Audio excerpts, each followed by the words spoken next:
Let's switch to another question. So let's talk about politics in the educational system.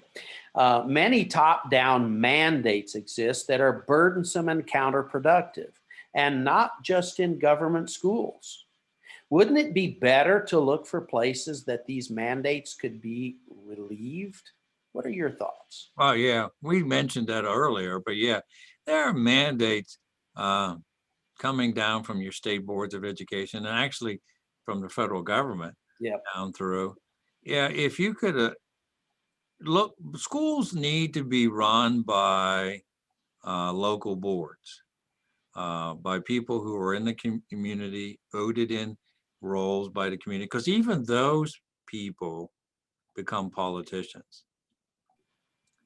They may not start out as politicians, but they become politicians with time because of community pressure and what have you.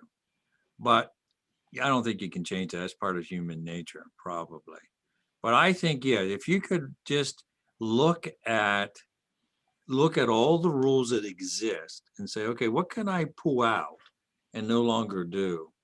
That would be a tremendous relief.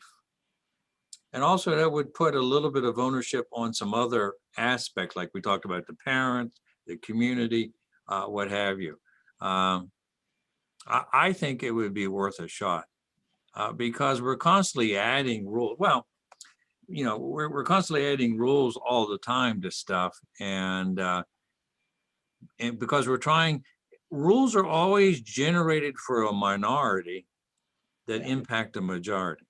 Yep. So we need to look at those. And I would say, as a politician, that's a role you should be doing to see, okay, what can we do to relieve that pressure? Now, I'm not being pro one way or the other, but if you take our last presidency, Donald Trump, one of the things he did in regulations was he removed them. And we saw some of the result. I'm not, again, pro or con, but the same premise would work in education. If we could remove some of those mandates and keep the ones that are important for kids and still build in protections that are needed, would be good. But it's always the minority driving the majority, always.